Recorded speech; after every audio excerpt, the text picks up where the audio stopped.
Nalungkot ang mga netizens nang makita ang dating engaged couple na si Sam Milby at Miss Universe 2018 Catriona Gray na hindi magkatabing nakaupo sa isang flight. Noong November 5, 2024, nagpost ang Cornerstone Entertainment sa kanilang Instagram account ng larawan kung saan makikita ang halos lahat ng kanilang prime artists. Sabi sa caption, "Flight mode, on, hey Canada, you're in for a treat."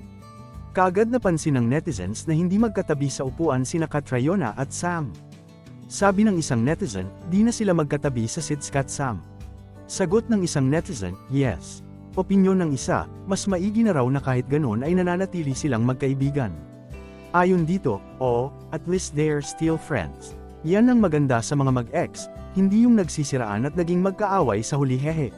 Noong February 8, 2024, napabalitang break na sina Catriona at Sam nang mapansin ng mapanuring netizens na hindi nasuot ng dating Miss Universe ang kanyang engagement ring.